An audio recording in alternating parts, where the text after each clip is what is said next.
This is all about EpicLife and the podcast upcoming on Tuesday, March 18th. This little message is to let you know what's going on with my throat, my breathing, and so on. I've given bits and pieces of the story over the last few weeks, but here is what the doc has to officially say about my throat. Which, as you know, if you've followed any of these EpicLife posts, it started back on Christmas Day, when the ER at the Hudson Hospital here in Wisconsin intubated me, which is running tubes down your throat, for a breathing apparatus, and hooked me up to a ventilator due to shortness of breath caused by the flu-devoloping-to-pneumonia thing that was going on with me. Of which, by the way, I do not recall giving permission, nor of which I have any memory at all.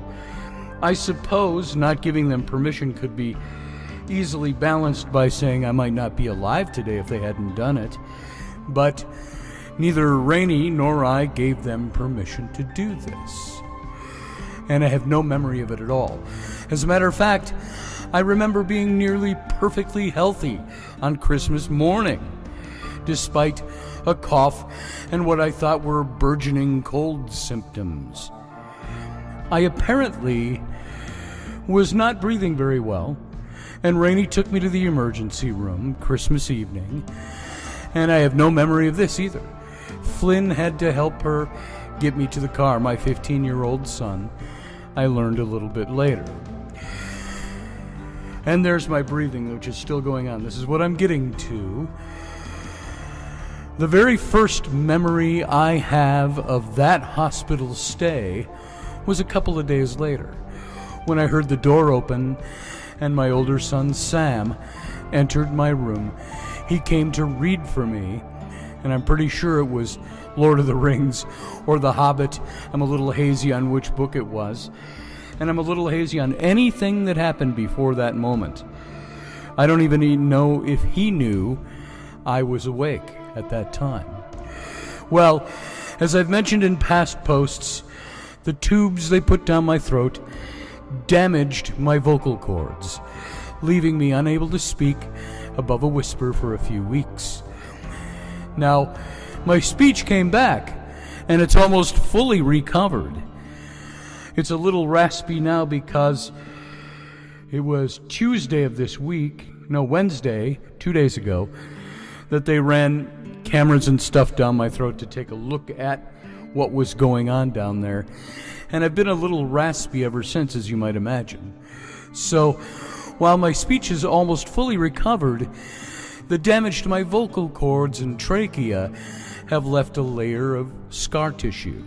And that all started on Christmas Day in the ER, and it has effectively narrowed my airway, the scar tissue has, and so it's gotten a little worse over the last couple of weeks because it's been healing, and as the scar tissue has been building up, it's resulted in difficulty breathing.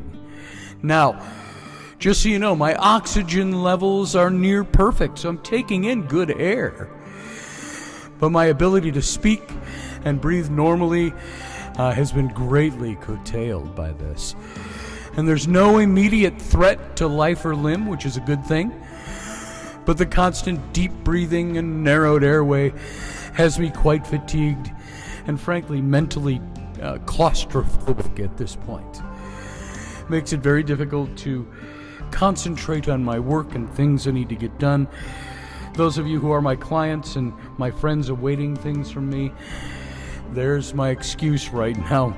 My ability to focus has been greatly hindered by my ability to breathe correctly. So, my ability to work is intact, but my physical endurance gets worn due to the heavy breathing in fairly short order. So, I saw the nose, ear, and throat specialists 2 days ago. They said that the good side is this isn't going to get any worse. It's just scar tissue. But the bad side is that it's also never going to get any better. It's always going to be this way now, due to the scar tissue. So, I met with a nose, ear, and throat surgeon. I meet with them again early next week. And they're going to start the process to perform a surgery that will expand my trachea with a really cool balloon animal trick. I just don't want to see the doc standing there with a red nose on and twisting balloons and going, now for my next trick, we're going to shove this down your throat. So it's kind of like doing an angioplasty for the heart, only on my throat, stretching my windpipe open. Now, to address a narrowed trachea, it's called tracheal stenosis, and it's a procedure called endoscopic balloon dilation. It involves inserting a catheter with a balloon down into my trachea, just below my windpipe, or my voice box, inflating the balloon to stretch the narrowed area, and then deflating and removing the catheter. So I guess the tissue of the trachea is supposed to hold in place, otherwise it would be a pointless venture. What I don't know for sure is if they're putting a stent in there, like they've done to my heart, veins in my heart, or if it's a different kind of process. So, for all of you who work in the medical fields, this next couple of paragraphs is the precise, overtly wordy diagnosis that was made after the CT scan of my neck. That was the day before I saw the nose, ear, and throat people. So they did a CT scan, and their impression was, and pardon me on some of these words, the right vocal cord dysfunction with 270 degrees rind of presumed endotracheal granulation tissue. That's just a scar tissue at the lower cervical esophagus. Moderate endotracheal stenosis at the lower cervical esophagus is seen. Direct endoscopic visualization of the trachea for further assessment would be helpful. Incidental 8 by 12 by 22 millimeters ovoid soft tissue at the right tracheal esophageal groove in the expected region of the parathyroid. Secondary consideration of incidental deep visceral lymph node.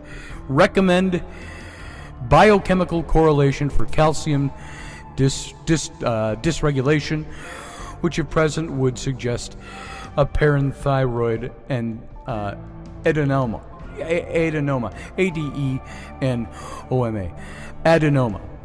So the NET, nose, ear, and throat specialists confirmed all of this by running a tiny camera up through my nostrils and down, a single nostril, and down my throat to my vocal cords and trachea, or esophagus, however you want to say.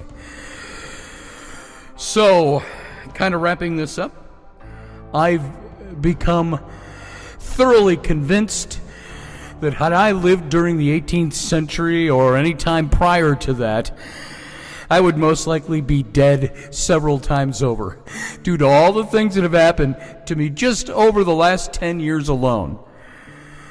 That's pretty wild to think about when you think of it. It's a staggering realization of mortality. Especially when this all started with what seemed to be a... My launch date for EpicLife podcast is still remaining on Tuesday, March 18th. Now, if that changes to any of this, then you can hear from my voice. It's an active labor to speak for prolonged periods. But if any of that changes, either one way or the other, if they do do this procedure, and I'm like, hey, everything's great now.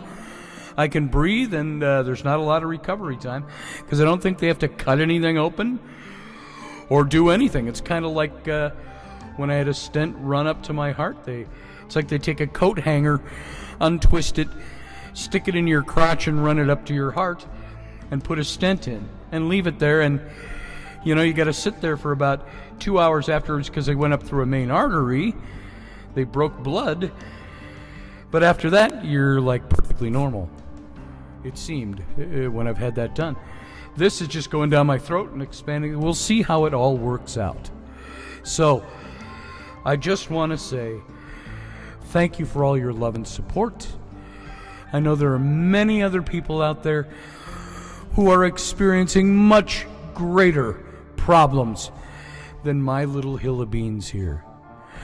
But I still thank you all for your friendship, for your love, for your intensive juju on my behalf. Prayers are a good thing too.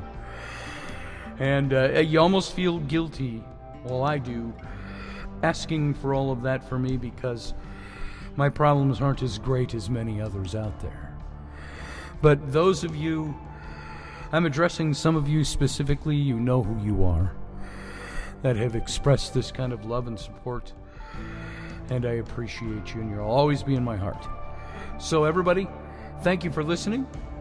Stay tuned for Tuesday, the 18th of March, when we're still shooting to launch EpicLife podcast. And if we have to change that, I'll let you know.